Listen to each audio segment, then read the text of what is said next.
할렐루야. 오늘 우리가 함께 부를 찬송은 찬송가 290장 우리는 주님을 늘 배반하나입니다. 이 시간 함께 1절로 하나님을 찬양하며 나아가겠습니다.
오늘 하나님이 우리에게 주시는 말씀은 사사기 14장 1절로 9절입니다.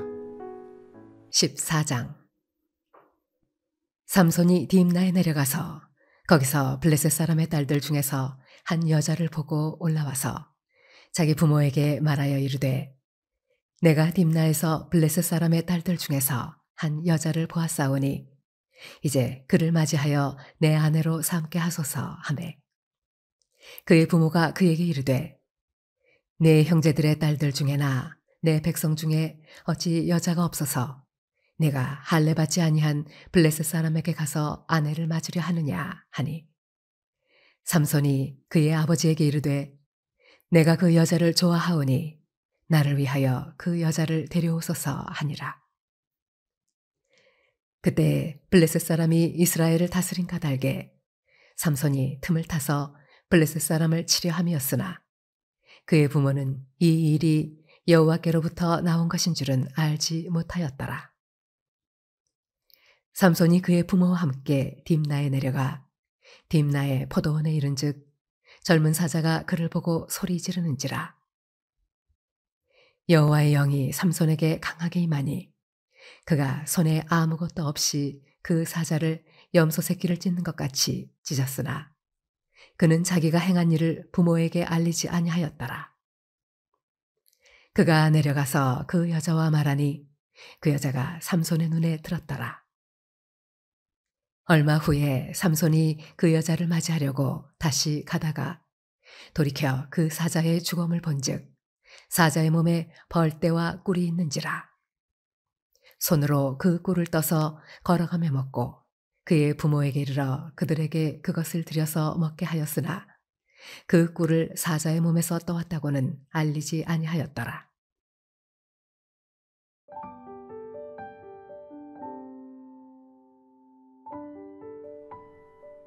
삼손은 기적적으로 태어나 하나님께 복을 받으며 자랐고 하나님의 영을 받았습니다. 특히 그는 모태에서부터 나시린으로 구별된 사람이었습니다. 독자들은 그를 통해 놀랍고 위대한 구원 사역이 이루어질 것을 기대하게 됩니다. 하지만 이 나시린에 대한 이야기는 전혀 엉뚱한 방향으로 흘러가게 됩니다. 삼손은 딥나에 갔다가 한 처녀를 보고 돌아와서 아버지께 그녀를 아내로 얻게 해달라고 떼를 쓰기 시작합니다. 딥나는 소라에서 서쪽으로 10km 떨어진 곳으로서 블레셋 사람들이 거주했던 지역이었습니다. 삼손은 당장 블레셋 여자를 아내로 맞이하고 싶다고 이야기합니다. 그는 옳고 그름을 신중하게 생각하지 않고 순간적인 자신의 욕망을 따라 행동한 사람이었습니다. 이는 그의 삶에 개입하시는 하나님의 섭리를 배제했던 행동이었습니다. 사람의 눈에 보기 좋은 일은 하나님이 보시기에 악한 일입니다. 부모는 할례도 받지 않는 블레셋 사람은 안 된다며 삼손을 타일렀습니다. 그러나 삼손은 그저 그 여인이 좋다며 결혼하겠다고 고집을 부립니다. 그에게는 어떤 가치관도 사명감도 없었습니다. 그의 부모 역시도 삼손에게 나실인으로서의 거룩하게 삶을 살아야 할 것에 대하여 이야기하지 않았습니다. 그들은 삼손의 결혼 문제를 통해 블레셋을 치실 하나님의 계획을 깨닫지 못했습니다. 때로 우리는 하나님께 복을 받았음에도 기대에 어긋나는 행동으로 하나님을 실망시킵니다. 하지만 하나님은 그 어떤 상황 속에서도 하나님의 뜻을 이루어 가십니다. 부모는 때를 쓰는 삼손에게 못 이겨 그의 결혼을 주선하기 위해 딥나로 가게 됩니다. 삼손은 혼자 포도원 안으로 들어가 그곳에서 달려드는 사자를 맨손으로 때려 눕혔습니다. 그가 이렇게 할 수 있었던 것은 하나님의 영이 초인적인 힘을 주셨기 때문입니다. 사실 나실인은 포도나무를 피해야만 합니다. 삼손은 사자를 처치한 일을 부모에게 알리지도 않았습니다. 나실인이 죽음을 접하게 되었을 때 치러야 할 정결 예식을 번거롭다고 생각했기 때문입니다. 하나님의 율법은 그의 안중에도 없었습니다. 오늘 우리의 발걸음을 주님의 말씀에 굳게 세워 죄악이 주관하지 못하게 해야 할 줄로 믿습니다. 오늘 우리의 발걸음을 주님의 말씀에 굳게 세워 죄악이 주관하지 못하게 해야 합니다. 하나님의 율법은 안중에도 없었던 삼손에게 이 여인이 보기 좋았다는 7절의 진술은 자기 소견에 옳은 대로 행했던 사사시대의 영적인 상태를 반영하는 모습입니다. 삼손에게 여자는 아킬레스건이 되었습니다. 약점은 우리에게도 있습니다. 사탄은 그 약점을 알고 공격해 옵니다. 사탄이 우리의 약점에 틈을 타지 못하도록 우리는 깨어 하나님께 기도해야 합니다. 시간이 흘러 삼손은 혼례를 올리기 위해 길을 떠났습니다. 그 길에서 그는 사자를 죽인 곳을 찾아갔는데 거기에서 꿀을 발견하게 되었습니다.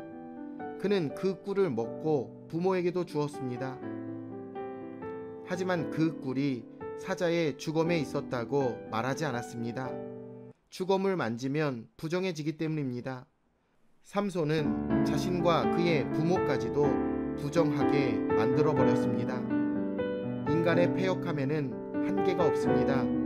욕망을 위해 사는 사람은 결국 죄악에 빠질 수밖에 없습니다.